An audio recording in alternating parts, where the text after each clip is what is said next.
मेरे प्यारे बच्चों, इससे पहले वाले वीडियो में जो आपने नहीं देखा है तो ज़रूर देखना। वो पार्ट 1 लिखा हुआ है नीचे कोने में छोटा-सा, उसमें मैंने 2 पेपर करवाए हैं और इस वीडियो में बाकी पेपर करवा रहा हूँ। और अगला वीडियो भी ज़रूर देखना। आने वाला जो समय है ना आपकी सेकंड ग्रेड भर्ती का, उसके लिए रामबाण साबित होने वाले हैं। अब आप खुद ही ज़िम्मेदार रहेंगे अगर आपने नहीं देखा तो। ओके, तो चलिए अब हम करते हैं नेक्स्ट पेपर।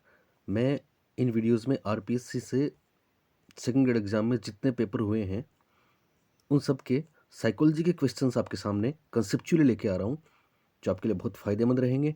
उम्मीद करता हूँ कि आपको इससे बहुत बेनिफिट होगा, बहुत फ़ायदा होगा। और मेहरबानी करके शेयर भी कर दें, क्योंकि आप तो परीक्षा देने जा ही रहे हैं। ओके, तो इस पेपर में थर्ड पेपर है, इसमें 70 से अपनी साइकोलॉजी स्टार्ट हो रही है। तो क्वेश्चन नंबर 70 कहाँ गया? ये वाला 70 थर्ड ग्रेड में। याद रखना, मैं आपको कोशिश करूंगा कि सारी चीज़ें इसी तरह से पढ़ाऊँ, इसी तरह से आपके साथ इंटरेक्ट करूं, ताकि मज़ा आ जाए, ताकि मेरा बच्चा टॉप करे। उम्मीद करता हूं आप मेरा साथ देंगे। चलिए 70 नंबर का प्रश्न देखिए। स्टार्ट करें। ओके। 12 वर्षीय विद्यार्थी सोहन की बुद्धि लब्धि 75 है। उसकी मानसिक आयु वर्षों में क्या होगी? 8 या 9 या 10 या फिर 12? हमने आपको बोला था बहुत से प्रश्नों में आपको आईक्यू दे दिया जाएगा और कोई एज पूछी जाएगी, ऐसा इसमें हुआ है। तो हम सब जानते हैं आईक्यू का फॉर्मूला, ऊपर मेंटल एज, नीचे क्रोनोलॉजिकल एज और 100 से गुणा करेंगे। यहाँ आपको आईक्यू 75 दे दी, तो इस सवाल को करने के लिए आप क्या करेंगे? 75 इक्वल्स टू, यानी आईक्यू बराबर ऊपर एम ए, तो मानसिक आयु पूछी है इसलिए एक्स कर देंगे, और नीचे सी ए 12 वर्ष दे रखी है, तो एक्स बटा 12 गुणा 100। सिंपल, एम ए बटा सी ए गुणा 100। अब यहाँ आप देखिए कि काटने की जरूरत नहीं है। 75 बराबर एक्स बटा 12 गुणा 100 हो गया। तो यहाँ अगर हम देखें तो नहीं काटे तो हम ऊपर ऊपर वाले गुणा होते हैं, पता है ना आपको। तो ये इस तरह भी हो सकता है। तो इस बार आपका इक्वेशन बन गया 75 बराबर ऊपर कितना आ गया? 100x। 75 बराबर 100x बटा 12, यानी क्या बनाना है इक्वेशन? 75 बराबर ऊपर 100x और नीचे बटा 12। अब आप इनको क्रॉस मल्टीप्लिकेशन कर सकते हैं, वज्र गुणा करते थे ना हम पहले। तो 100x को 1 से गुणा करेंगे तो 100x बराबर 75 को 12 से गुणा करेंगे, 12 पंचो 60, 6 12 संतो 84 और 6 90, यानी 100x बराबर 90। तो x बराबर 90 बटा 100। x बराबर क्या हो जाएगा? 90 बराबर 100, दोनों जीरो गए तो बच गया 9। लिहाजा इस प्रश्न का सही जवाब आ जाएगा 9 वर्ष। उम्मीद करता हूं समझ में आया होगा। अगला सवाल, बुद्धि परीक्षण निर्माण के जन्मदाता कौन है? फादर ऑफ इंटेलिजेंस टेस्ट कौन है? तो आंख बंद करके कर देंगे, अल्फ्रेड बिने। फ्रांस के थे। 1905 में पहला बुद्धि परीक्षण दिया था, जिसमें 30 आइटम्स थे। इनके बुद्धि परीक्षण को एक्चुअली स्लो लर्नर्स के लिए इन्होंने किया था, और इनके बुद्धि परीक्षण को बाद में 1908 में इनका पहला संशोधन जो इन्होंने किया था साइमन के साथ, तब मेंटल एज का टर्म आया था। और उसके बाद बहुत महत्वपूर्ण बात, इनका बुद्धि परीक्षण इतना विख्यात हो गया था क्योंकि विश्व का पहला बुद्धि परीक्षण था। अल्फ्रेड बिने बुद्धि परीक्षण के फादर माने जाते हैं, जनक माने जाते हैं, फाउंडर माने जाते हैं। तो पूरी दुनिया में इसकी चर्चाएं हुई और इसकी धाराएं गई 2 जगह, एक तो जर्मनी में और एक यूएसए में। जर्मनी में 1912 में बिने बुद्धि परीक्षण को लागू किया था विलियम स्टर्न ने, और यूएसए में 1916 में स्टैनफोर्ड विश्वविद्यालय के प्रोफेसर लेवी स्टर्मन ने इसको लागू किया था, जो स्टैनफोर्ड बिने परीक्षण या एसबी टेस्ट के नाम से पूरी दुनिया में मशहूर हुआ। ध्यान रखने वाली बात है, जब यह परीक्षण 1912 में जर्मनी में लागू हुआ तो फ्रेंच भाषा से जर्मन भाषा में इसका अनुवाद किया गया और टर्मन ने इंग्लिश में इसका तर्जुमा किया। जब भाषाएं बदली तो शब्द बदलेंगे, और बुद्धि परीक्षण के स्थान पे 1908 में उन्होंने मानसिक आयु दिया, तो मानसिक आयु के स्थान पे मेंटल एज बन गया। माफ करें, मेंटल एज के स्थान पे मेंटल कोशेंट बन गया, और यही इंटेलिजेंस कोशेंट बन गया, यही बुद्धि लब्धि बन गया। तो ऐसा प्रश्न परीक्षा में अगर आपको पूछ लिया जाए कि सब बुद्धि लब्धि शब्द पहली बार किसने दिया, तो आप बोलेंगे विलियम स्टर्न ने 1912 में दिया। लेकिन बुद्धि लब्धि शब्द में 4 चांद किसने लगाए, प्रसिद्ध किसने किया, तो फिर लेवी स्टर्मन का नाम हम लेंगे 1916। वैसे एसबी टेस्ट के 5 संशोधन भी पूछे जा चुके हैं, मैं आपको बता दूं। पहला जो 1916 वाला एसबी टेस्ट था, जो स्टैनफोर्ड विश्वविद्यालय में टर्मन ने किया था, वो एसबी टेस्ट का पहला इंटरनेशनल संशोधन माना जाता है। दूसरा, तीसरा, चौथा और पांचवा, पांचों की डेट्स मैं आपको बता चुका हूँ। 1937 में दूसरा हुआ था, 1960 में तीसरा हुआ था, 1985 में चौथा हुआ था और 2003 में पांचवा हुआ था। अगला क्वेश्चन बहुत बार आया है, बहुत बार पूछा गया है। सीखना विकास की प्रक्रिया है, कथन किसने बोला था? जवाब है वुडवर्थ साहब ने। अगला प्रश्न है, निम्नलिखित में से, ये सारे आए हुए प्रश्न हैं, ठीक है, एक भी सवाल परीक्षा देने से पहले आप नहीं छोड़ना जो पुराने पेपर्स में अब तक राजस्थान में पूछा गया है, क्योंकि सारे के सारे मैं इसी वीडियो में, इससे पहले वाले वीडियो में और मे भी एक और अगले वीडियो में दूंगा। तो सीक्वेंस में ये तमाम मेरे वीडियोज आप जरूर देख के जाना। तो निम्नलिखित में कौन एसआर अधिगम सिद्धांत से संबंधित नहीं है? तो हम आपको बता चुके हैं, एसआर से संबंधित 5 लोग हैं। थॉर्नडाइक है, पेवलोव है, स्किनर है, गुथरी है और क्लार्क हल है, पर ब्रूनर नहीं है साहब। ब्रूनर तो कंस्ट्रक्टिविस्ट हैं, तो ब्रूनर इसका राइट आंसर है। अगला प्रश्न, अगर आपको आवाज कम आ रही है तो आप ईयरफोन लगा लें, और फोन में कम दिख रहा है तो आप इसको आड़ा कर दें, लिटा दें, हॉरिजॉन्टल कर दें। कौन सा अभिप्रेरणा का घटक नहीं है? कितनी बार हम आपको एनडीआई साइकिल बता चुके हैं, एनडीआई। इसमें देखिए, एन से नीड है, डी से ड्राइव है, आई से इंसेंटिव्स है, रोट मेमोरी अलग है, आवश्यकता है, अंतर्नोद है, प्रोत्साहन है, रटन स्मृति नहीं है, जो इसका सही जवाब होगा। नेक्स्ट 75, कौन सा व्यक्तिगत विभिन्नताओं का कारण नहीं है? देखो, व्यक्तिगत विभिन्नताओं के प्रश्न लगातार आए हैं ना, तो ध्यान रखना है। वंशानुक्रम के कारण से व्यक्तिगत विभिन्नताओं का मतलब, इंडिविजुअल डिफरेंसेस का मतलब क्या है? हम सब एक जैसे ही हैं या हम सब अलग अलग हैं? जवाब है, हम सब अलग अलग हैं। एबिलिटी में अलग हैं, इंटेलिजेंस में अलग हैं, रंग में अलग हैं, मेमोरी में अलग हैं, प्रॉब्लम सॉल्यूशन के तरीके सबके अलग अलग हैं, बिहेवियर सबका अलग अलग है। तो हम सब अलग अलग हैं साहब। क्यों हैं, किस किस कारण से हैं, ये यहाँ पे पूछा गया है। तो क्या हम सब अलग अलग माता पिता की संतान है इसलिए अलग अलग हैं? बिल्कुल हैं साहब। तो कारण नहीं पूछा गया है। वंशानुक्रम तो है, वातावरण भी है, परिपक्वता भी है, निर्देशन नहीं है। गाइडेंस क्या होता है? हम सबको गुरुजी एक ही तरह से पढ़ाते हैं, और ये व्यक्तिगत भिन्नता का कारण नहीं है। दूसरी बात करें तो निर्देशन बाहर है। आप ये नहीं बोलेंगे वातावरण बाहर है, क्योंकि वातावरण तो इंटरेक्ट करता है हेरिडिटी से। तो ये आंसर होगा ओड वन। वैसे भी हमारी वो जो युक्ति है, वो जो तरीका है, उसके हिसाब से भी आप इस आंसर को कर सकते हैं। नेक्स्ट, अगला question, Albert Bandura modelling theory वाले, वाइकेरियस लर्निंग वाले, अल्बर्ट सेल्फ एफिकेसी वाले, अप्रत्यक्ष पुनर्बलन वाले। अल्बर्ट बेंडूरा का मॉडल मैं आपको बता दूं, न तो एसआर लर्निंग में आता है और न ही कॉग्निटिव या सेंट्रल थ्योरीज या केंद्रीय क्षेत्र सिद्धांतों या फील्ड थ्योरी में आता है, बल्कि ये तो दोनों के बीच का ब्रिज है, पुल है, क्योंकि ये सिद्धांत व्यवहारवाद और संज्ञानवाद का मिश्रण है। सवाल देखिए, अल्बर्ट बेंडूरा द्वारा दिए गए अधिगम सिद्धांत को क्या बोलते हैं? अंतर्दृष्टि अधिगम सिद्धांत, इनसाइड लर्निंग थ्योरी तो मैक्स वर्दिमर, कुटकोफ और कोहलर का है। मौखिक अधिगम, वर्बल लर्निंग थ्योरी, ये भी नहीं है इनका। साइन लर्निंग थ्योरी, ये भी नहीं है इनका। ऑब्जर्वेशन लर्निंग थ्योरी इनके सिद्धांत का एक और नाम है। बेंडूरा पे जरूर प्रश्न आता है। अवलोकनात्मक अधिगम सिद्धांत आंसर है। अगला प्रश्न देखिए, स्टेटमेंट है, शिक्षा मनोविज्ञान मनोविज्ञान की वह शाखा है जो शिक्षण एवं सीखने से संबंधित है। अगर यहाँ पे सीखना और पढ़ाना आता तो भी वही बात थी, और इसका जवाब है स्किनर। ये परिभाषा किसकी है? स्किनर की है, बहुत बार रिपीट हुआ है।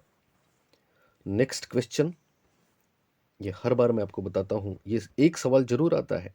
मनोविज्ञान की निम्न शाखाओं में अनुप्रयुक्त मनोविज्ञान यानी अप्लाइड ब्रांच कौन सी है? तो ध्यान देना, अगर अप्लाइड बोल दें या सोशल बोल दें या सामाजिक बोल दें या सकारात्मक बोल दें या व्यवहारात्मक विज्ञान बोल दें, तो ये सब है एजुकेशनल साइकोलॉजी। इसका उत्तर है शिक्षा मनोविज्ञान।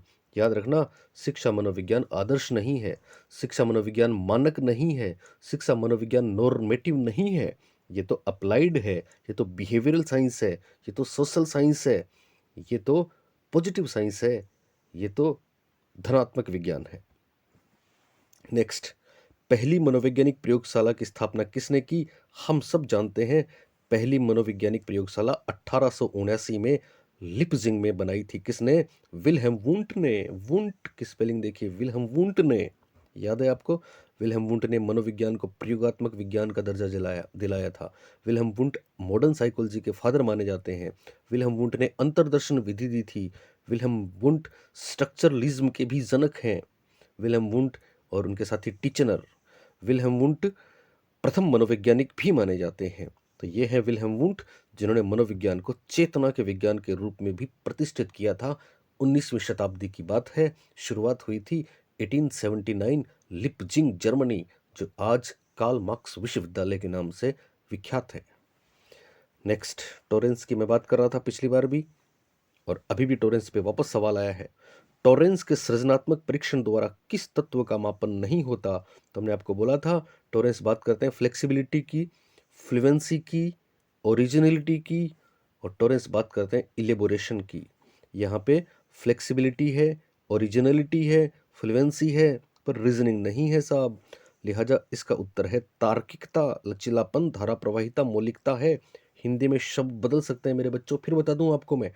कभी धारा प्रवाही लचीलापन आ सकता है, कभी नमनीयता आ सकता है, लेकिन इंग्लिश वाले फ्लेक्सिबिलिटी, फ्लुएंसी, ओरिजिनलिटी नहीं बदलेंगे। इलेबोरेशन, एक्सप्लोरेशन नहीं बदलेगा। इसका आंसर तार्किकता या रीजनिंग होगा। ओके, मज़ा आ रहा है आपको? अगर मज़ा आ रहा है तो ठोको दबा के शेयर, बताओ सबको हम किससे पढ़ते हैं। हमें भी अच्छा लगे कि हमारे बच्चे हमारे लिए भी कुछ कर रहे हैं। नेक्स्ट वन है 18th, निम्नलिखित में से कौन सा स्प्रेंजर, याद है स्प्रेंजर गेलन, स्प्रेंजर के द्वारा दिया गया व्यक्तित्व का वर्गीकरण नहीं है? सैद्धांतिक, सुडोलकाय, कलात्मक, सामाजिक। याद है आपको स्प्रेंजर? ध्यान रखना, सर्वोत्तम विभाजन कार्ल युंग का था, जिन्होंने माफ करें, साइकोलॉजिकल टाइप्स बुक लिखी थी, जिसमें दो ही प्रकार बताए थे, अंतर्मुखी और बहिर्मुखी। मायर ब्रिग्स इंडिकेटर में उभयमुखी आया था, लेकिन स्प्रेंजर ने सेम लगभग ऐसी किताब लिखी थी। युंग ने तो लिखी थी साइकोलॉजिकल टाइप्स, और इन्होंने लिखी है टाइप्स ऑफ मैन, और इसमें उन्होंने 6 प्रकार बताए थे। कितने प्रकार बताए थे? 6 प्रकार बताए थे। सैद्धांतिक, आर्थिक, सामाजिक, धार्मिक, राजनीतिक, कलात्मक या फिर सौंदर्य प्रेमी।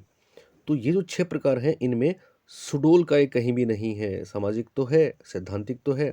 सुडोल काय दरअसल एथलेटिक, याद है आपको? एथलेटिक, पिकनिक, ये तो बताए थे। एंडोमार्फिक वाले क्रेशमर और शेल्डन, नाम याद है आपको? German psychologist. तो शेल्डन ने बताए थे, शेल्डन ने एटलस ऑफ मैन वाले में। ठीक है, तो कई बार परीक्षा में गोलाकार, वृत्ताकार, लंबाकार, अंडाकार आए तो भी कर देंगे, और ये 3 नाम तो आपको पता ही है। चलिए साहब, अगला प्रश्न करते हैं। प्रासंगिक अंतर्बोध परीक्षण, फिर सवाल आया है टीएटी पे। थेमेटिकल अप्रिसिएप्शन टेस्ट पे फिर सवाल आया है। किसने दिया? मॉर्गन व मूरे ने दिया। किसने दिया? मॉर्गन व मूरे ने दिया 1935 में, जिसमें 30 कार्ड थे। 10 पर पुरुषों के चित्र, 10 पर महिलाओं के चित्र, 10 पर युगल चित्र, कभी कभी एक सादा कार्ड भी दिया जाता है। तो परीक्षा में 31 का भी ध्यान रखना, एक साथ 20 कार्ड ही दिए जाएंगे, ये भी ध्यान रखना। और टीएटी उपलब्धि अभिप्रेरणा का मापन भी करता है, ये भी ध्यान रखना। और खास बात, सीएटी बनाया था बच्चों के लिए लियोपोल्ड बेलेक ने, और सीएटी में 10 कार्ड थे। टीएटी की 1935 और सीएटी की 1948 की डेट याद रखनी है, पर चूंकि इनमें संशोधन भी हुए हैं, इसलिए टीएटी में 1938 और सीएटी में 1954 भी हमको ध्यान रखना है। खास बात, बेलेक वाला सीएटी है और मॉर्गन मूरे वाला टीएटी है, और इन दोनों का भारतीय अनुकूलन करने वाली उमा चौधरी हैं। जिस तरह से रोजनविंग वाले का उदय पारिक ने किया है, ठीक उसी तरह से उमा चौधरी का नाम भी हमको ध्यान रखना है। हरमन रोशा बता चुके हैं, आईबीटी 10 कार्ड 1921। होल्जमैन का नाम आया कि नहीं आया? हमने आपको पिछले पेपर के सॉल्यूशन में बोला था, एचबीटी 90 कार्ड वाले होल्जमैन 1961 में दिया था इन्होंने। नेक्स्ट, और ये कौन सी विधियां हैं प्रासंगिक अंतर्बोध? हम बोलेंगे प्रक्षेपी विधियां हैं, सब प्रोजेक्टिव मेथड्स हैं, जिनमें अचेतन मन की बातें जानी जाती हैं। अच्छे समायोजन की विशेषता है सहनशीलता या टॉलरेंस, बिल्कुल है। आत्मविश्वास में कमी, देखो मैं आपको बता चुका हूं, वो युक्ति 4 में से 3 बातें अलग होंगी, एक अलग होगी। ठीक है, अनियमित दिनचर्या खराब बात है। इमोशनल अनस्टेबिलिटी या संवेगात्मक रूप से अस्थिरता खराब बात है। आत्मविश्वास में कमी खराब बात है, पर सहनशीलता अच्छी बात है, जो इसका आंसर हो जाएगा। कितना आसान है आपके लिए नौकरी पाना। बस हमसे आप जुड़े रहें, यही तो हमने आपसे इल्तिजा की थी, गुजारिश की थी, पर जाने आपने क्यों नहीं सुनी। टॉलरेंस राइट आंसर है। नेक्स्ट 84th, टर्मन के अनुसार, किसके अनुसार? टर्मन की एक प्रसिद्ध बात है, मैं आपको बता दूं। टर्मन ने 1500 व्यक्तियों पे लंबे समय तक अध्ययन किया था लॉन्गिट्यूडिनल मेथड से, और टर्मन स्टैनफोर्ड बिने परीक्षण के जनक भी हैं। टर्मन ने अपनी एक टेबल भी दी है, और यहाँ देखो बहुत बार इसमें एक वेरिएशन आता है, मैं आपको बता दूं। अलग अलग लोगों ने, मेरिल ने, वेसलर ने, टर्मन ने, सब ने अपनी अपनी स्टर्न ने टेबल दी IQ की। यहाँ टर्मन की बात पूछी है, अत्युत्कृष्ट बुद्धि रखते हैं, वेरी सुपीरियर, तो निश्चित रूप से 110 से नीचे तो है ही नहीं औसत। 110 औसत, 90 से 110 औसत हो गया। 110 से 115 की कोई कैटेगरी नहीं दी।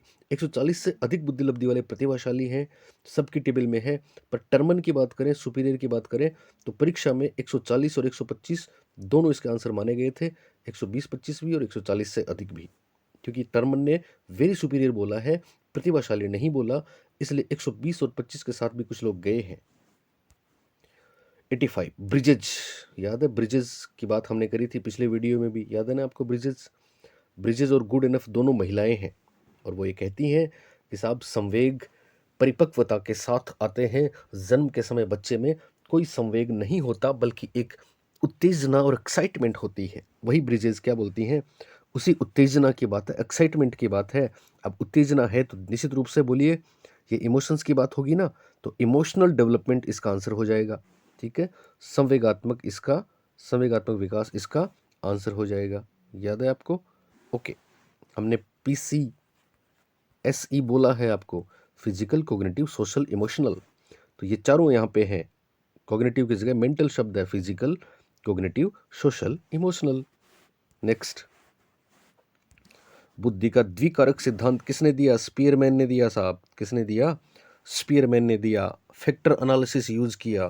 नेक्स्ट, ओहो बहुत अच्छा प्रश्न है, इस पे गौर करिए। निम्न में से अभिवर्ती मापन की विधि नहीं है, एक नहीं है, बाकी सब है। Likert scale, Osgood semantic differential scale, the Bogard social distance scale, emotional competence scale. तो इसका आंसर होगा इमोशनल कॉम्पिटेंस स्केल, क्योंकि इमोशनल नाम आते ही याद आ जाएगा आपको सेलोवी मेयर और डेनियल गोलमैन का मॉडल। मैं आपको बता दूं, इमोशनल कॉम्पिटेंस स्केल भावात्मक बुद्धि की बात करता है, सांवेगिक बुद्धि की बात करता है, इसलिए ये एटीट्यूड का मेजरमेंट नहीं है। सेकंड ग्रेड में attitude, aptitude, interest, self concept पे स्पेशली मैं एक वीडियो और बनाऊंगा, अगर आप जुड़े रहे तो उस पर भी आपको जरूर परीक्षा में एक या आदत 1 2 3 सवाल मिलेंगे। और एक सवाल जिंदगी बनाता है और एक ही सवाल बिगाड़ता है, पता है ना आपको? तो वो भी आप जरूर देखना। यहाँ इमोशनल इंटेलिजेंस की बात करें तो इमोशनल कॉम्पिटेंस स्केल उससे संबंधित है। देखो शब्दों से तो खेलना है। इमोशनल आपको पता है तो एटीट्यूड का नहीं हो सकता, ये तो संवेगात्मक और सांवेगिक बुद्धि की बात है। बात समझ में आई? अब सवाल उठता है कि साहब ये क्या है? तो याद रखना, लिकर्ट स्केल एटीट्यूड अभिवृत्ति मापने की है। आसगुड्स, देखो नाम से काम चल जाता है कई बार, ऐसा भी पूछ सकते हैं। सेमेंटिक डिफरेंशियल स्केल किसने दी? तो हम बोलेंगे आसगुड ने दी साहब। ऐसा भी पूछ सकते हैं आपको कि सोशल डिस्टेंस स्केल किसने दी? तो फिर हम बोगार्ड से बोल देंगे। हिंदी में भी इनके नाम आ सकते हैं।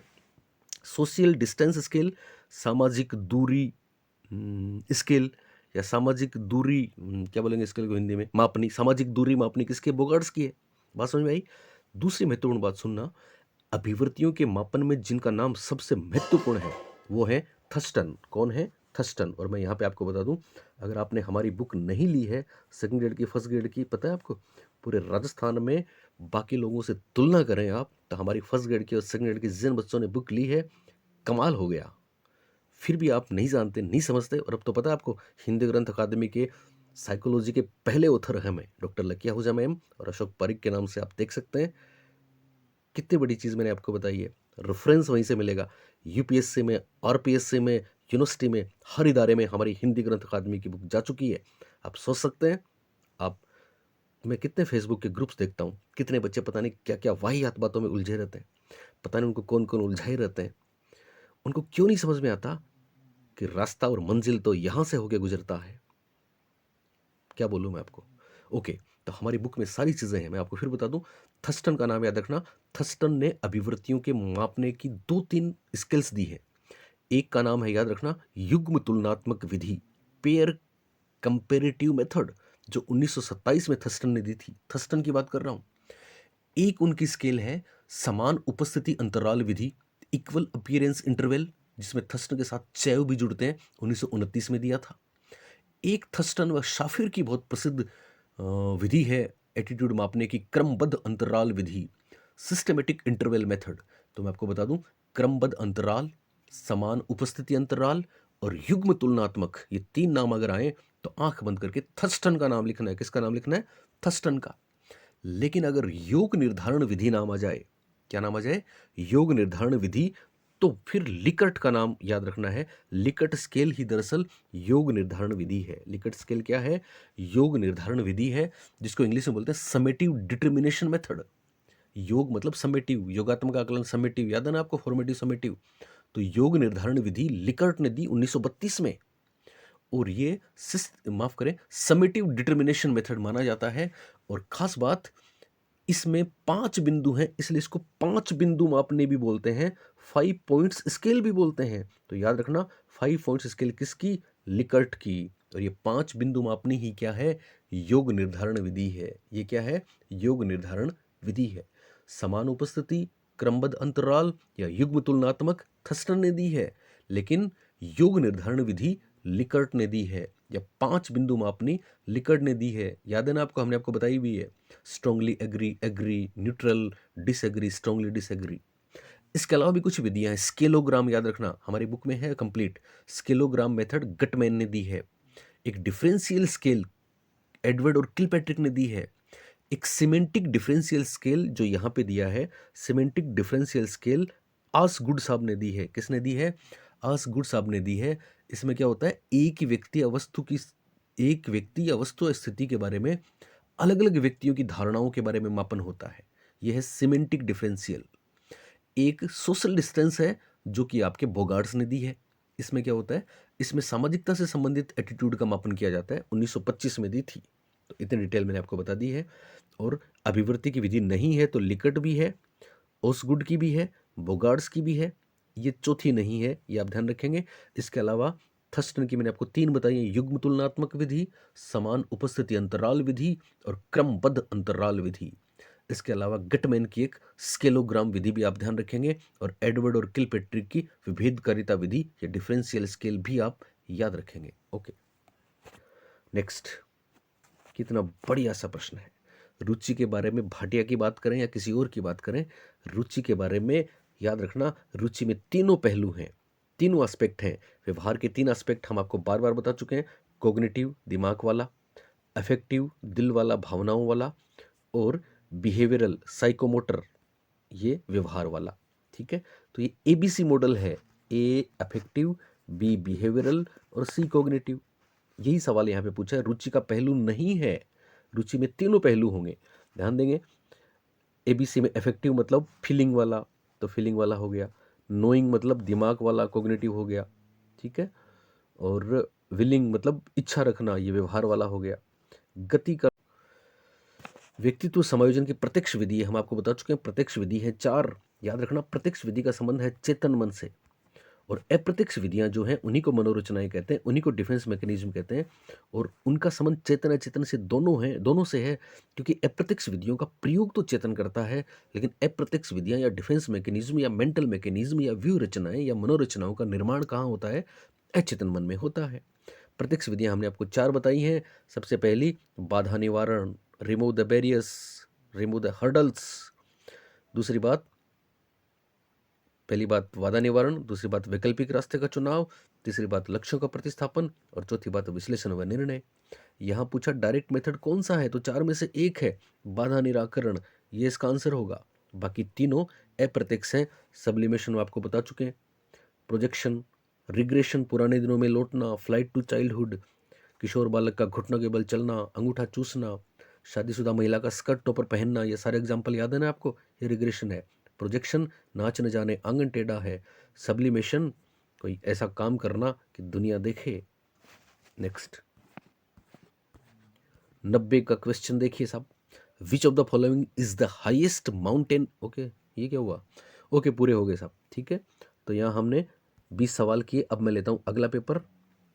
नेक्स्ट, चलिए बच्चों, ये है अगला पेपर और इसमें 71 से स्टार्ट है।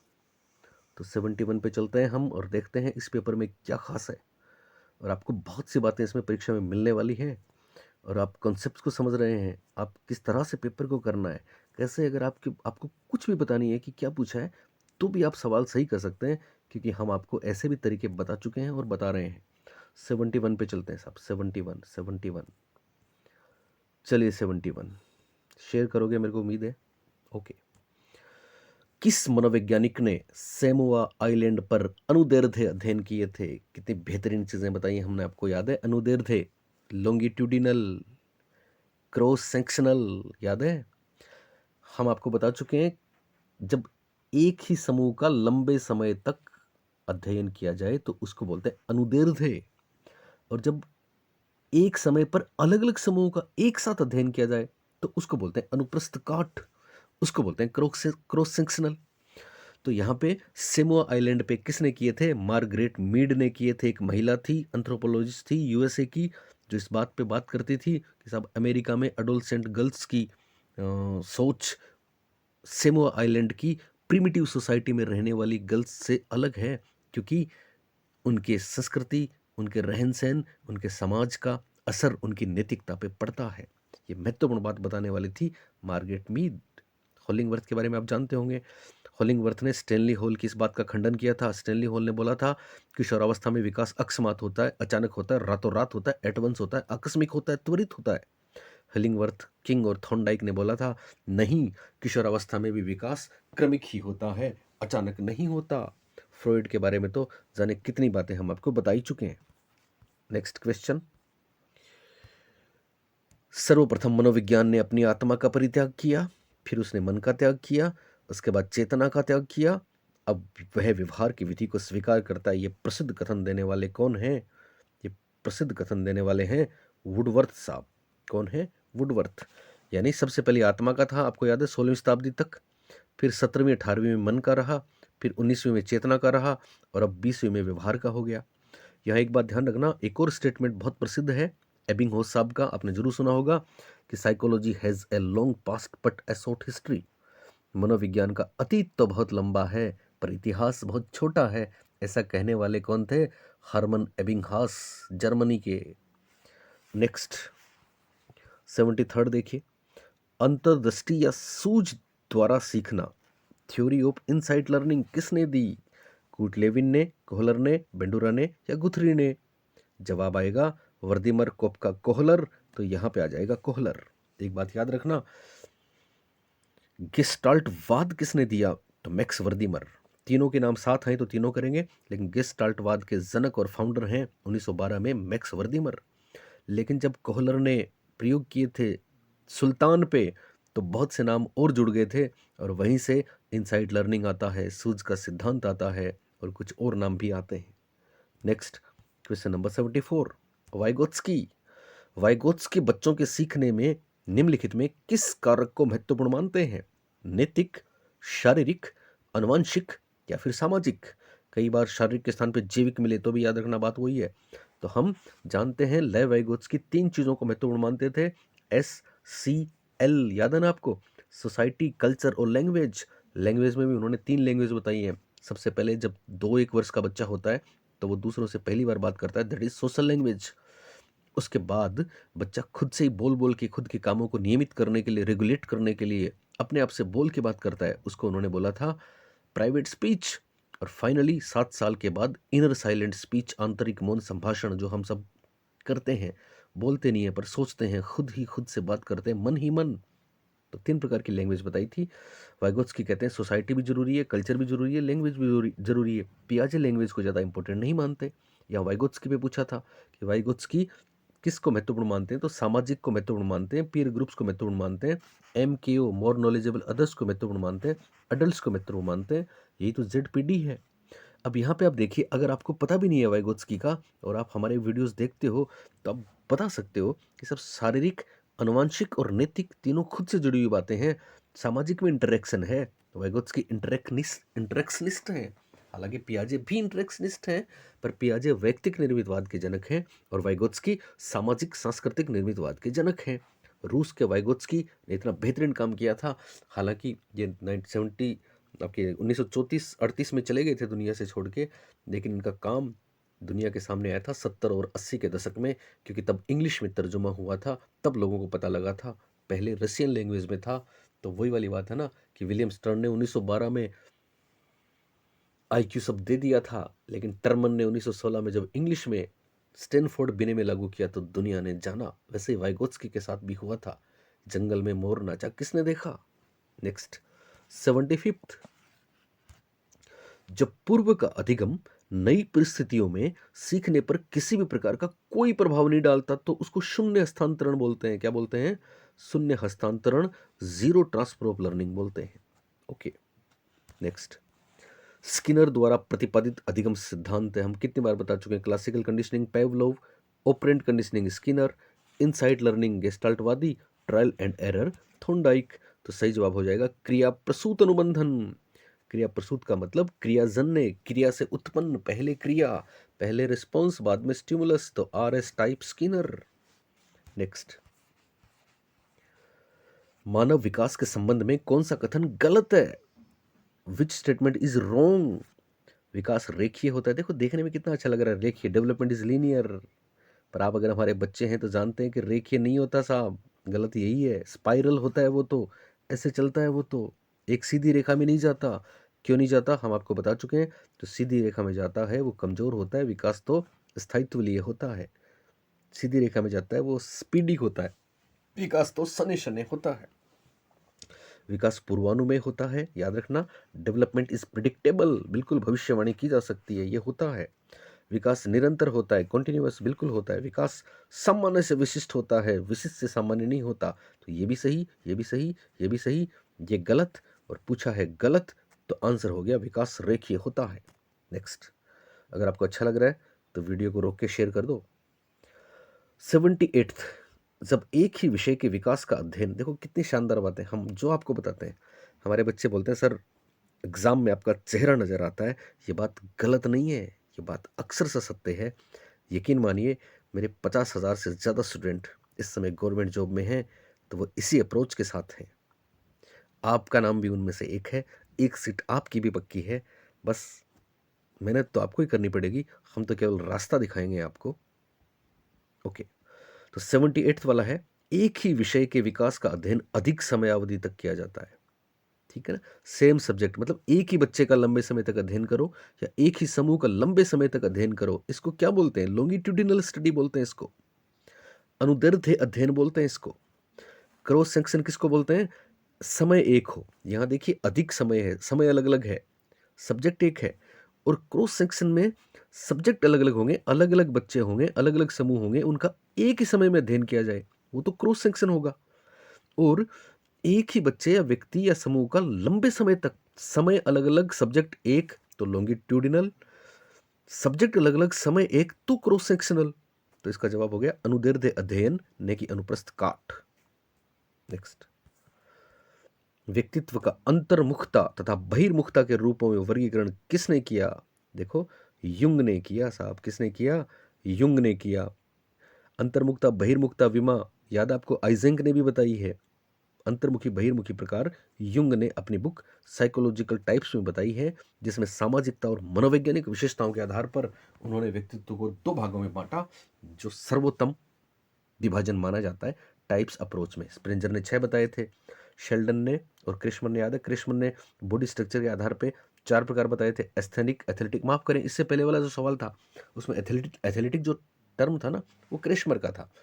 तो 4 प्रकार बताए थे, एस्थेनिक, एथलेटिक, फ्लेगमेंटिक, एस्थेनिक, एथलेटिक, फ्लेगमेंटिक और डिस्प्लास्टिक। शेल्डन ने 3 बताए थे, एंडोमार्फिक, मेसोमार्फिक और एक्टोमार्फिक, ये शेल्डन के थे। और स्प्रेंजर के 6 मैं आपको बता चुका हूं। युंग ने 2 ही बताए थे, 2 ही, एक तो इंट्रोवर्ट और दूसरा एक्सट्रोवर्ट। तो introversion, extroversion, Carl Jung. Next, निम्न में से कौन सा व्यक्तित्व का जैविक निर्धारक है? कितना कितना आसान है, कितना बढ़िया है। देखिए, इनमें से कौन सा बायोलॉजिकल डिटर्मिनेशन है, जैविक निर्धारक है? आनुवांशिक प्रभाव, जेनेटिक्स, बिल्कुल। दूसरा देखिए, जन्म क्रम, बर्थ ऑर्डर। तीसरा लेवल ऑफ एस्पिरेशन। चौथा है सामाजिक आर्थिक स्तर। ओहो, व्यक्तित्व का जैविक निर्धारक तो बहुत आसान है, बोलिए हुआ कि नहीं? इसका सही जवाब हो जाएगा अनुवांशिक प्रभाव। अनुवांशिक प्रभाव सही जवाब क्या होगा? अनुवांशिक। देखो, सामाजिक आर्थिक स्तर, सोशियो इकोनॉमिक स्टेटस बाद में आता है, बाहर की चीज़ है। एस्पिरेशन बाहर की चीज़ है। जन्म क्रम, जन्म क्रम का मतलब ये नहीं है कि आपका जन्म जिनसे हुआ उनके गुण, बल्कि आप कितने नंबर के बच्चे हो अपने माँ बाप के। 3 नंबर के हो कि 4 नंबर के हो कि 11 नंबर के हो, ये जन्म क्रम है। तो ये आपके शरीर से इसका संबंध नहीं है। आपसे पहले 10 लोग और आ गए, आपसे पहले 3 बच्चे और आ गए, या आप पहली बार आए हो पहले बच्चे के रूप में, तो ये आपसे रिलेटेड नहीं है, दूसरों से रिलेटेड है। एस्पिरेशन भी दूसरों से संबंधित है, सोशियो इकोनॉमिक भी दूसरों से संबंधित है, बाहर की बातें हैं। ये सब वातावरण है, पर्यावरण है। और हेरिडिटी या जेनेटिक्स या आनुवंशिक आपके खुद के अंदर का शरीर की बात है, बायोलॉजी की बात है, जैविक निर्धारक है। तो इसका सही जवाब हो जाएगा आनुवंशिक प्रभाव। बहुत बढ़िया प्रश्न था। नेक्स्ट, निम्न में कौन सी रक्षात्मक युक्ति नहीं है? अभी हमने बोला ना एक शब्द, डिफेंस मैकेनिज्म। उम्मीद करता हूँ आप मेरे शब्दों पे, मेरे लफ्जों पे गौर फरमाते होंगे, और यही चीज़ें आपके भविष्य में इतना काम आएंगी कि मज़ा आ जाएगा आपको। तो कौन सी रक्षात्मक युक्ति नहीं है? आइडेंटिफिकेशन तो है साहब, कंपनसेशन भी है साहब, रेशनलाइजेशन भी है साहब, एसोसिएशन नहीं है। एसोसिएशन, पेवलोव, हमने आपको 2 बातें बताई थी, याद है ना पुराने वाले वीडियोस में, कि लार और ध्वनि के बीच में तो होता है कंडीशनिंग, और ध्वनि और घंटी के बीच में होता है एसोसिएशन। तो ये साहचर्य दरअसल रक्षा युक्ति नहीं है, बाकी तीनों रक्षा युक्ति हैं। तादात्म्यकरण आपको याद है, हमने कोई गलती करी, किसी बड़े ने करी, तो हम उसका उदाहरण देते हैं। बच्चे ने चोरी करी तो कृष्ण भगवान का एग्जाम्पल दिया कि कृष्ण भगवान भी बचपन में चुरा के खाते थे, वो भी खाते हैं, हम भी खाते हैं, वो भी चोर हैं, हम भी चोर हैं। ये तादात्म्यकरण है। क्षतिपूर्ति में एक पक्ष कमजोर है तो दूसरे पक्ष को मजबूत बना लिया। रविंद्रनाथ टैगोर दोनों आंखों से अंधे थे, लेकिन क्या म्यूजिक देते हैं। दिव्यांग बालक का कड़ी मेहनत करके क्लास टॉप करना क्षतिपूर्ति है। रेशनलाइजेशन में हम तर्क देते हैं, जो हुआ वो गलत हुआ, पर हम बोलते हैं कि ये सही हुआ, उसका औचित्य सिद्ध करते हैं। जैसे कि बच्चा आईएएस नहीं बना तो उसने बोला ठीक ही हुआ, नहीं तो मेरे को किसी नॉर्थ ईस्ट कैडर में जाना पड़ता, मैं तो आरएएस बनूंगा, राजस्थान में रहूंगा। ये है रेशनलाइजेशन, ये है औचित्यकरण। इनके नाम बदल सकते हैं परीक्षा, मेरे को याद है रीट में एक और नाम आया, औचित्य स्थापन इसी को बोलते हैं, विवेकीकरण इसी को बोलते हैं, तार्किकरण इसी को बोलते हैं। एक उसमें नाम आया था परिमेयकरण, परिमेयकरण इसी को बोलते हैं। इसका जवाब है साहचर्य। नेक्स्ट, निम्नलिखित में से कौन सा गिलफोर्ड के त्रिविमीय बुद्धि सिद्धांत के विषय वस्तु विमा का घटक नहीं है? याद है हमने आपको कराए थे। विषय वस्तु में 4 चीजें हैं, BFSS, याद है ना आपको? Behavioural, figural, semantic, symbolic. Behavioural है व्यवहारात्मक, देखो बिहेवियरल आ गया, आया कि नहीं आया? सिमेंटिक आ गया, सिंबॉलिक आ गया, सिस्टम कहीं नहीं है, ठीक है। प्रतीकात्मक सिंबॉलिक है, शाब्दिक सिमेंटिक है, बिहेवियरल व्यवहारिक है, प्रणाली नहीं है। प्रणाली नहीं है। प्रणाली तो किस में है आप याद करें, याद है आपको? मैंने आपको तीनों बताए, BFSS बताया है, याद है? उसके बाद CCDEM, cognition, convergent, divergent, evaluation और मेमोरी ऑपरेशन के। और प्रोडक्ट की मैंने आपको 6 विमाएं, प्रोडक्ट विमा में 6 तत्व बताए थे आपको, याद है आपको? CI, RSTU, class, implication, relation, system, transmission और यूनिट। तो ट्रांसमिशन जो बताया था आपको,